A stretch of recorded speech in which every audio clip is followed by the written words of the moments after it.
मित्रहो, corporate accounting या विषयातील आज आपण ज्या टॉपिकचा मागोवा घेणार आहोत, माहिती घेणार आहोत, ते आहे व्हॅल्युएशन ऑफ शेअर्स. विद्यार्थी मित्रहो, मी डॉक्टर किशोर जगताप, माझ्या या यूट्यूब चॅनलमध्ये आपणा सर्वांचं स्वागत. मित्रहो, माझी वेबसाईट आहे, इंस्टाग्राम आहे, फेसबुक पेज आहे आणि व्हॉट्सअप आहे. या सर्वांच्या लिंक या डिस्क्रिप्शन बॉक्समध्ये दिलेल्या आहेत. तुम्ही त्या फॉलो करून येणारे अपडेट्स जाणून घेऊ शकता. मित्रहो, चला पाहूया आपण valuation of shares. Valuation of shares हा पूर्णतः दोन पार्टमध्ये आपण पाहणार आहोत. आज आपण पाहणार आहोत त्याचा पहिला पार्ट, तो म्हणजे थेअरी, आणि यानंतरचा जो व्हिडिओ आहे तो म्हणजे multiple choice questions on valuation of shares. Valuation आणि शेअर्स या दोन शब्दांनी हा टॉपिक या ठिकाणी तयार झालेला आहे. शेअर्स म्हणजे ज्याला आपण मराठीत भाग असं म्हणतात, त्या भागांचं व्हॅल्युएशन म्हणजेच मूल्यांकन का केलं जातं, कसं केलं जातं, त्याचे काय आवश्यकता आहे, या संबंधीचा संपूर्णतः आढावा आपण या थेअरी टॉपिकमध्ये घेणार आहोत. त्यातला पहिला भाग आहे तो म्हणजेच इंट्रोडक्शनचा. पहा, यामध्ये असं म्हटलेलं आहे, by the term value of shares we mean either its face value or the market value. शेअरच्या दोन प्राईज असतात. समजा 100 रुपयाचा शेअर आहे, त्याला आपण म्हणतो फेस व्हॅल्यू, आणि मार्केटमध्ये तो जर 120 रुपयाला विकला जात असेल तर 120 रुपये त्याची market value. The face value of shares is the value assigned to it by the promoters of a joint stock company in the capital clause of the memorandum of association. ह्या शेअरच्या ज्या व्हॅल्यू आहेत त्या मात्र कंपनीच्या घटनापत्रकातील भांडवल विधानामध्ये नमूद केलेल्या असतात. This value is supposed to be more or less permanently fixed during the lifetime of a company unless the company otherwise alerts it subject to the provision of the company act. या शेअरच्या ज्या दर्शनी किमती आहेत, face value आहेत, त्या company change करू शकते. उदाहरणार्थ, कन्सॉलिडेशन ऑफ शेअर करायचं असेल तर फेस व्हॅल्यू बदलते.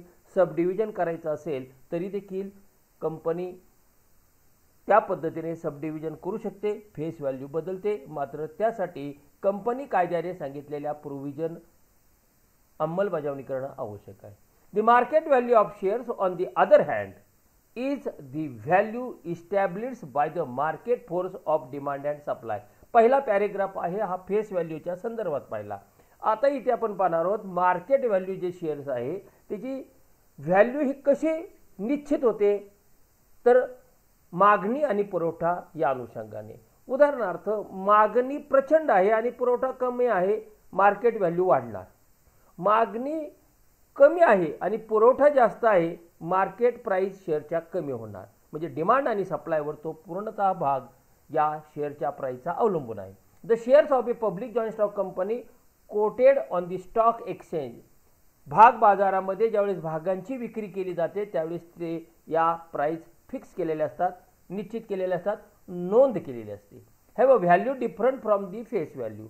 Although this value determined by market forces is not the same as the face value, neither of these value can be taken as the proper value of shares. A company having been in existence for many years, अनेक वर्ष कंपनीचं अस्तित्व असेल, अनेक वर्ष कंपनीने व्यवसाय केलेला आहे, will have its financial position as reflected by its balance sheet quite different from what it was in the year of its formation. 10 वर्ष झालेले आहे, 10 वर्षापूर्वी कंपनीची स्थिती वेगळी असणार आहे आणि 10 वर्षानंतर कंपनीची स्थिती वेगळी असू शकते. ह्याचं जे रिफ्लेक्शन आहे व्यवसायाचं, आर्थिक व्यवहाराचं, आर्थिक स्थितीचं, फिनान्शियल पोझिशनचं, हे पूर्णतः कंपनीच्या बॅलन्स शीटमध्ये दिसून येतं. म्हणून त्या बॅलन्स शीटला आरसा असं संबोधलं जातं. In the same way the market value affected by a number of factors. Market price जे आहे त्या मार्केट प्राइस कशी राहील याच्यावर परिणाम करणारे अनेक घटक आहेत. Cannot also be taken to the proper value of it share. It is still more difficult to ascertain the proper value of the shares of a public company whose shares are not quoted on the stock exchange. जर stock exchange म्हणजे तर त्यांची नोंद त्या व्हॅल्यूची जर नसेल, coat केलेलं नसेल, तर मात्र त्या ठिकाणी काय व्हॅल्यू आहे हे शोधून काढणं अवघड आहे. Beside in the case of private company, आता प्रायव्हेट कंपनीबाबत, because of the restriction on the transferability of shares, there shares have no market value at all. म्हणजे प्रायव्हेट कंपनी आणि पब्लिक कंपनीच्या शेअर व्हॅल्यूमध्ये तफावत प्रचंड प्रमाणावर असू शकते. दुसरा भाग आहे नीड फॉर व्हॅल्युएशन. व्हॅल्युएशन का करायचं? The need for valuation of shares arises in one or more of the following circumstances. पुढील सर्कमस्टन्सेस त्या ठिकाणी दिलेत. एक, assessment under various taxes, purchase of a block of shares generally involving acquisition of controlling interest in the company. मोठ्या मोठ्या कंपन्या जे आहेत ते फाउंडर जे आहेत ते प्रोमोटर्स आहेत त्यांच्याकडे बल्कने शेअर्स राहतात कंपनीचे, त्यामुळे नॅचरली कंपनीवर त्यांचा कंट्रोल राहतो. Formation of scheme of amalgamation absorption, acquisition of interest of descending share holders under reconstruction scheme, conversion of preference shares into equity shares or equity shares into preference shares, advancing loan on the security of shares. म्हणजे जर भाग तारण ठेवून कर्ज घ्यायचं असेल तर त्याची व्हॅल्यू माहिती असणं आवश्यक आहे. Compensating share holders on the acquisition of their shares by the government under A scheme of nationalisation. म्हणजे पहा की जनरली प्रत्येक शेअरची जर व्हॅल्यू किंमत माहिती असेल तर तुम्हाला काय खरेदी करायचं आहे, विक्री करायचं आहे, तुम्हाला कर्ज घ्यायचं आहे, तुम्हाला किती कर्ज मिळू शकतो ते त्या शेअरच्या व्हॅल्यूवर, शेअर असेट एक प्रकारे असं गृहीत धरा, त्याच्यावर आपल्याला लोन किती मिळणार आहे हे ठरलं जातं. जर तुम्हाला त्या ठिकाणी अमलगमेशन करायचं असेल तर एका कंपनीला दुसऱ्या कंपनीचे शेअर त्या ठिकाणी दिले जातात. ॲब्सॉर्प्शनमध्ये सुद्धा तेच, रिकन्स्ट्रक्शनमध्ये सुद्धा तेच केलं जातं. आणि म्हणून आपल्याला शेअरची व्हॅल्यू माहिती असणं आवश्यक आहे, त्याची गरज आहे. या विविध कॅटेगरी दिलेल्या आहेत त्यासाठी की या 7 कॅटेगरीसाठी त्या शेअरचं व्हॅल्युएशन असणं करणं गरजेचं आहे. Valuation and stock exchange prices. पहा, in case of share quoted on a registered stock exchange prices are generally taken as the basis for the valuation of those share. However, the stock exchange quotations are not generally acceptable when a large block of company shares is involved. This is because stock exchange price is basically determined on the interaction of demand and supply and business cycle. त्याच्यावरती अवलंबून आहे. They cannot form a fair and equitable or rational basis for compensation. आता महत्त्वाचा भाग आहे तुमच्यासाठी की जो तुम्हाला प्रॉब्लेमला उपयोगी येणार आहे, तो तुम्हाला मल्टिपल चॉईस क्वेश्चनला येणार आहे. एकंदरीत सिलेबसचा विचार करता तुम्हाला methods of valuation of shares ज्या सांगितलेल्या आहेत त्या 3 प्रकारे. एक, net asset method, B, yield basis method आणि सी, फेअर व्हॅल्यू मेथड. यामध्ये एल बेसिस मेथड जी दिलेली आहे त्याचे 2 उपपार्ट किंवा घटक आहेत, 2 सब मेथड आहेत. First, valuation based on rate of return आणि second, valuation based on productivity factor. ह्या 2. यामध्ये पुन्हा आपल्याला सांगता येईल valuation based on rate of रिटर्नच्याही 2 मेथड्स आपल्याला सांगता येईल, ए आणि B. A, valuation based on rate of dividend आणि रेट ऑफ अर्निंग. या सर्व घटकावर ह्या शेअरची व्हॅल्युएशन केले जातं. आता हे नक्की काय मेथड्स आहेत त्याची आपण थोडक्यात माहिती या ठिकाणी घेऊ. पहिला मेथड आहे ते म्हणजेच net asset method. This is also termed as, नावं लक्षात ठेवा. बॅलन्स शीट मेथड म्हणजे नेट असेट मेथडला दुसरं नाव आहे बॅलन्स शीट मेथड. तिसरं नाव आहे असेट बॅकिंग मेथड. चौथं नाव आहे इन्स्टिंक्ट मेथड. पाचवं नाव आहे ब्रेकअप व्हॅल्यू मेथड. म्हणजे 5 नावं तुम्हाला या नेट असेट मेथडची सांगता येऊ शकतील. 5 पैकी परीक्षेत कुठलंही नाव तुम्हाला विचारलं जाऊ शकतं. 5ही नावं ही एकाच मेथडची आहेत, त्यामुळे ती लक्षात ठेवणं हे तुम्हाला त्या ठिकाणी आवश्यक आहे. In case of this method, या मेथडमध्ये काय म्हटले पहा, the net asset of the company, त्या असेटमध्ये काय हो, including goodwill and non trading asset. म्हणजे नेट असेटमध्ये गुडविल सुद्धा घ्या आणि नॉन ट्रेडिंग असेट सुद्धा घ्या. आर त्याला भागा, divided by the number of issued share to arrive at the asset backing for each share. त्या नेट असेट कसं कॅल्क्युलेट करणार, तर net asset is equal to total asset minus total liability. म्हणजे तुम्हाला आता नेट असेट मिळाली, त्याला भागा कशाने, नंबर ऑफ शेअर्स तुमच्याकडे किती आहेत त्या कंपनीकडे. फॉर एक्झाम्पल तिथे तुम्हाला दिलं आहे, if the assets total ₹50,000, liabilities ₹10,000, म्हणजे नेट असेट किती झाली, 50 वजा 10 म्हणजे 40,000.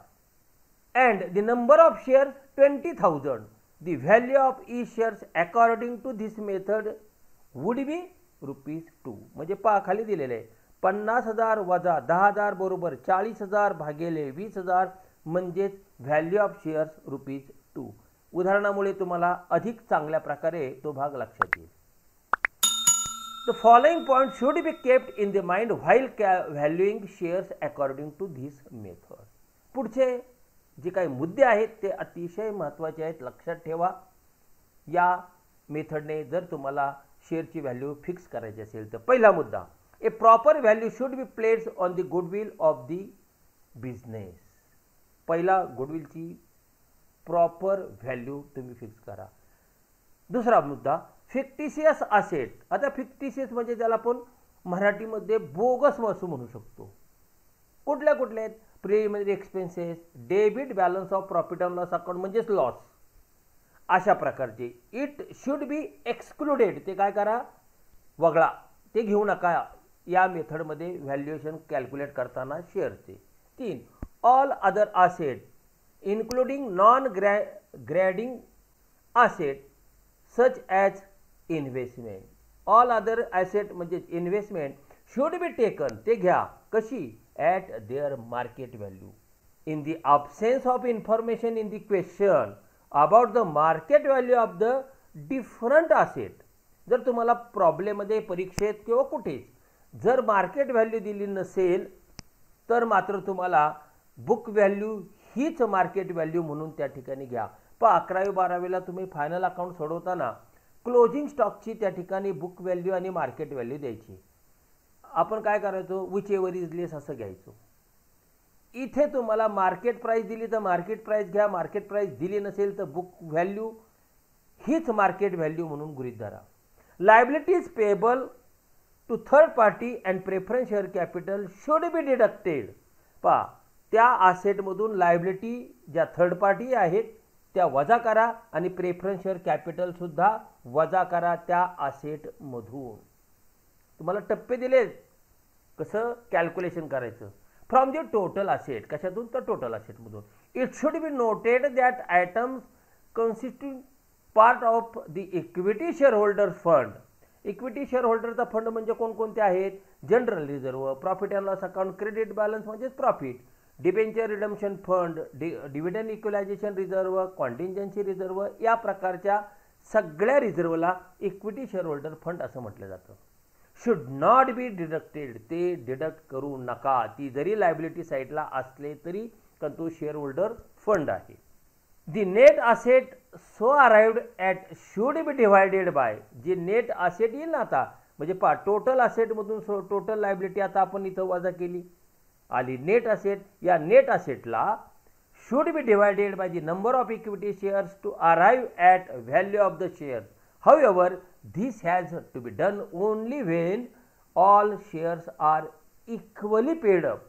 100 रुपयाचा शेअर आहे आणि सगळ्या शेअर होल्डरने 80 रुपये भरलेले असतील, कमी एकाने भरलेले नाहीत आणि जास्त भरले, 80 म्हणजे 80. In case the company's equity shares are of different paid up value, म्हणजे समजा 100 रुपये फेस व्हॅल्यू आहे, 80 रुपये भरलेत, 90 रुपये भरलेले आहेत. A equity share, B equity share आहे. ए इक्विटी शेअर 100 रुपयाचा आहे, बी इक्विटी शेअर 100 रुपयाचा आहे. ए इक्विटी शेअरचे 100 रुपयापैकी 80 रुपये पेड अप व्हॅल्यू आहे आणि बीची 70 आहे. अशा वेळेस मात्र तुम्हाला डिफरंट त्या शेअरच्या व्हॅल्यू कॅल्क्युलेट करावं लागेल.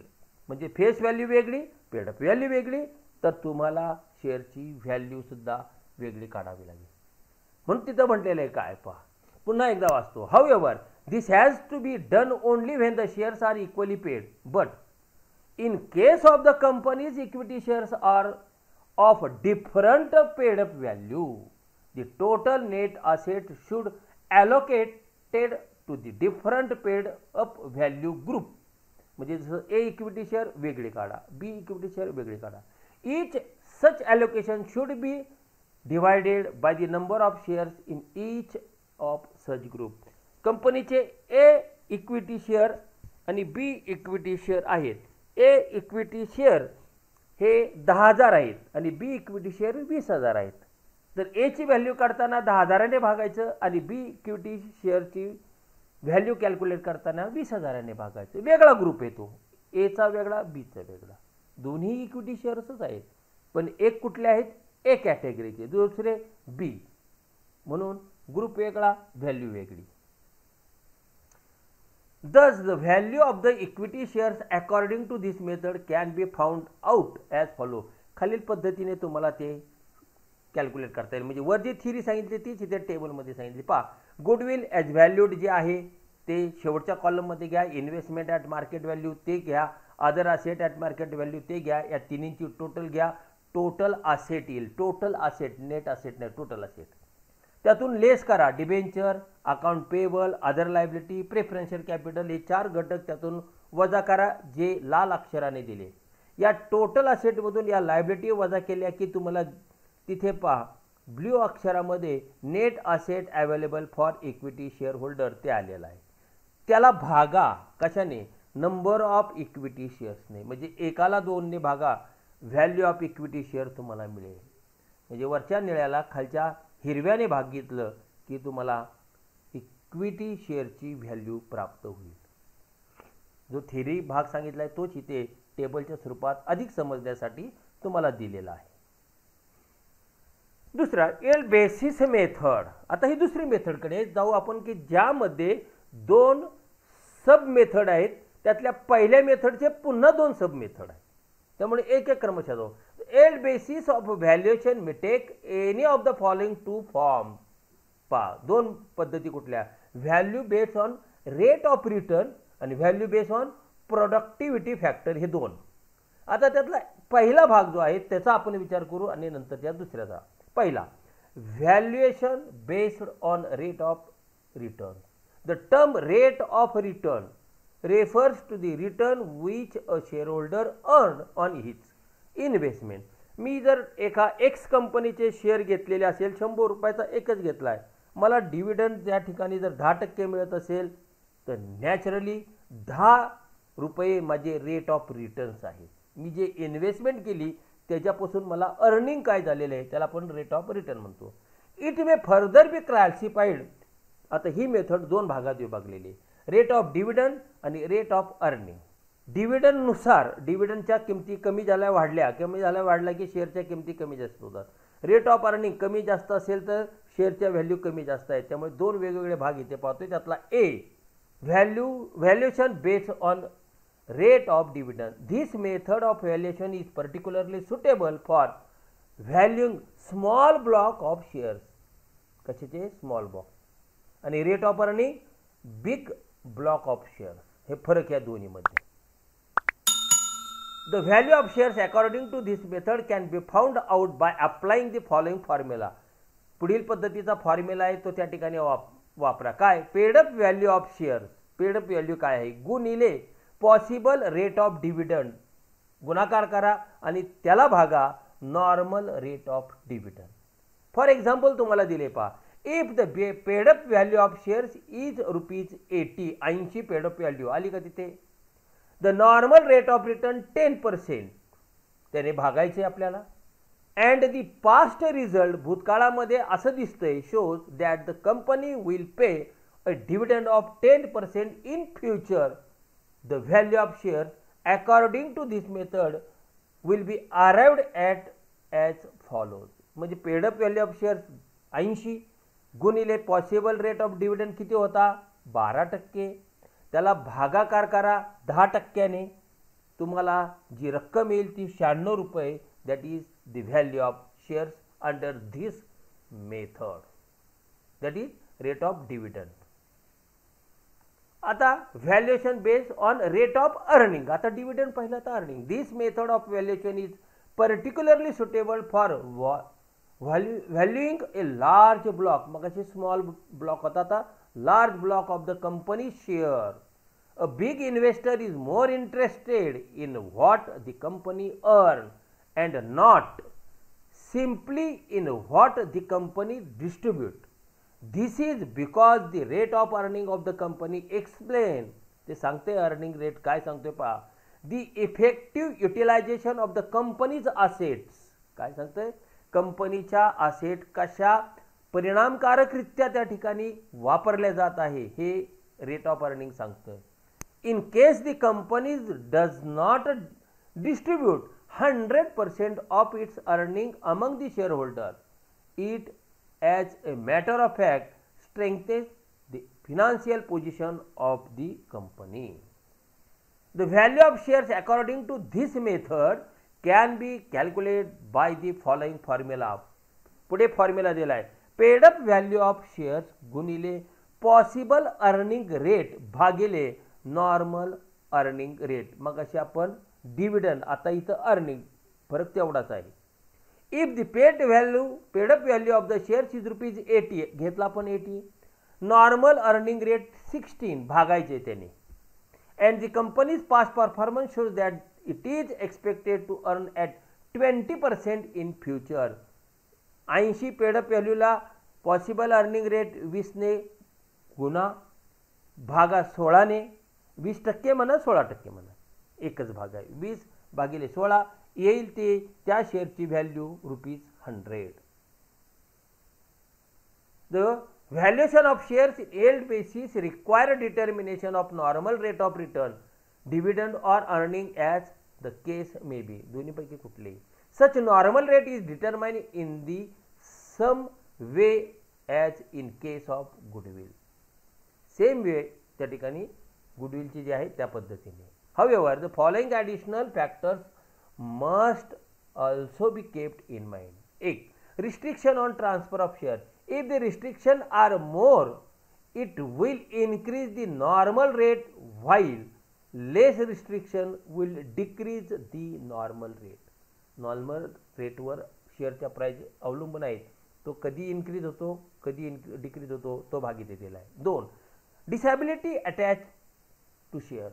For example, shares may be partly paid up or they may be subject to a right of leave by the company, etc. More disability will increase the normal rate. Dividend performance. Stability in dividend will increase the normal. बघा normal rate कधी increase होतो कधी decrease होतो त्याची ही वेगळे reasons आहेत. 4, net asset backing. The poor net asset backing जर असेल will increase the normal rate since the investor will consider themselves more unsafe. कारण नेट असेट कशी आहे? पुअर आहे. आणि 5, financial prudence. Financial prudence on the part of the company's management also affect the normal rate of return. In case of companies whose management follow sound financial policy, an investor is prepared accept to low rate of return. पहा investor काही वेळेस rate of return जरी lower असला तरी ते accept करतात, कारण त्यांना माहिती आहे आज ना उद्या आपल्याला जास्त नाही मिळणार आहे, कारण कंपनी कशी आहे, whose management follow sound financial position policy decision making. Contrary it in the case in case of companies which do not follow such policy. Second आहे पहा, valuation based on productivity factor. Okay, अगोदर काय पाहिलं होतं आपण, valuation based on rate of return, त्याच्या दोन method पाहिल्या. आता आपण येल्ड मधला हा दुसरा पार्ट पाहतोय. Productivity factor represents the earning power of the company in relation to the value of the assets employed for such earning. The factor is applied to the net worth of the company on the valuation date to arrive at the projected earning of the company. The projected earning after necessary adjustment are multiplied by the appropriate capitalization factor to arrive at the value of the company's business. The total value divided by the number of equity share to ascertain the value of each share. म्हणजे पहा value of each share काढायचं असेल तर total value जी आहे तिला भागा number of equity शेअरने. The productivity factor based valuation is merely a method for ascertaining a reliable figures of future profit. भविष्य काळातला जो प्रॉफिट आहे तो फिगर तुम्हाला त्या ठिकाणी कसा आहे ते कळून येऊ शकेल. The steps involving in such a method of valuation are as follow. हे टप्पे दिलेत, एक टप्पा पूर्ण केला की दुसरा पूर्ण केला की तिसरा, या पद्धतीने तुम्ही प्रॉब्लेम सॉल्व करत जा, तुम्हाला व्हॅल्युएशन ऑफ शेअर्स या मेथडमध्ये येऊ शकेल. पहिला टप्पा, average net worth of the business is ascertain. काय शोधून काढा, net worth of business by taking. आता ते कसं कॅल्क्युलेट करायचं, by taking those number of years whose result are relevant to the future. It will be appropriate to determine the average net worth of each year on the basis of net worth of the business at the commencement and at close of each of the accounting year under consideration. The average net worth of the business for the period under study would be calculated as above for each of the accounting year. हा टप्पा पूर्ण केल्यानंतर म्हणजे average net worth तुम्ही जर शोधून काढल्यानंतर पुढे net worth of the business on the valuation date is ascertain. कधी शोधून काढायचं, business on the valuation date त्याला. 3, average profit earn for the period under consideration is ascertain on the basis of. आता काय करायचं आहे, ॲव्हरेज प्रॉफिट अर्न किती आहे तो, on the basis of the profit earned by the business during the period by simple or weighted average. कुठल्याही मेथडने काढा, simple ॲव्हरेजने काढा किंवा वेटेड ॲव्हरेज मेथडने काढा, as may be considered appropriate. तिसरा टप्पा झाल्यानंतर चौथ्या टप्प्यामध्ये the productivity factor is found out. ते शोधून काढा, असर्टन करा. कसा, average profit divided by average net worth गुणिले 100. या सूत्राचा वापर करून तुम्हाला त्या ठिकाणी प्रोडक्टिव्हिटी फॅक्टर शोधून काढावा लागेल. हा चौथ्या टप्प्यामध्ये प्रोडक्टिव्हिटी फॅक्टर शोधल्यावर पाचव्या टप्प्यामध्ये पहा काय, दी प्रोडक्टिव्हिटी फॅक्टर जो चौथ्या टप्प्यात शोधून काढलाय ना, is applied to the net worth of the business on the valuation date to the ascertain the projected income of the business in future. म्हणजे हे प्रोजेक्टेड इन्कम तुम्हाला पाचव्या टप्प्यामध्ये कॅल्क्युलेट करायचं.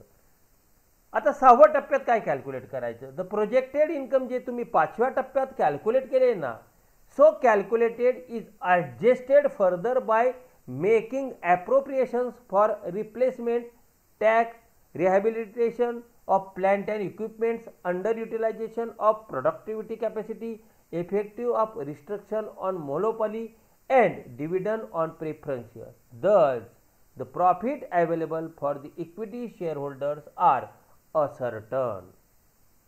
त्यानंतर सातव्या टप्प्यामध्ये the normal rate of return for the company is ascertain. काय शोधून काढायचं, normal rate of return keeping in view nature and size of the undertaking. Nature आणि साईज हा भाग कन्सिडर करून नॉर्मल रेट ऑफ रिटर्न शोधून काढा. 8व्या टप्प्यामध्ये काय काढायचे पहा. Appropriate capitalization factor or multiplier based on normal rate of return is ascertain. 9व्या टप्प्यात काय काढायचे पहा. The capitalization factor is applied to adjusted projected profit available for the equity shareholder to ascertain the capitalized value of the undertaking. 10व्या टप्प्यामध्ये काय करायचं. The capitalized value of the undertaking is divided by the number of equity shares to arrive at the value per share. म्हणजे पहा, कॅपिटलाइज्ड value तुम्ही 9व्या टप्प्यात शोधून काढली की 10व्या टप्प्यामध्ये त्या व्हॅल्यूला नंबर ऑफ इक्विटी शेअरने भागा म्हणजे तुम्हाला व्हॅल्यू पर शेअर येईल. अशा 10 टप्प्यामधून तुम्हाला प्रॉब्लेम सोडवावा लागणार आहे. तिसरी आणि शेवटची मेथड फेअर व्हॅल्यू मेथड.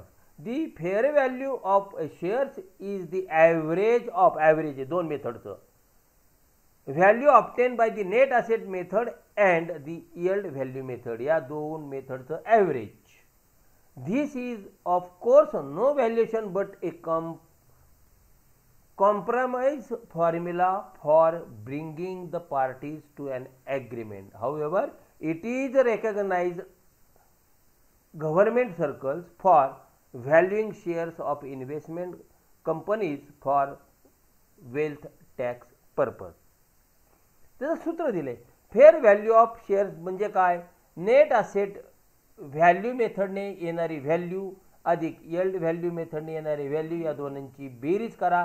त्याला 2ने भागा. 2ने का तर ॲव्हरेज काढायचं. दोन व्हॅल्यूचं ॲव्हरेज म्हणून 2ने जी रक्कम येईल ती फेअर व्हॅल्यू ऑफ शेअर्स. विद्यार्थी मित्रांनो, आत्ता आपण पाहिला तो म्हणजे पूर्णतः थेरॉटिकल भाग व्हॅल्युएशन ऑफ शेअरचा.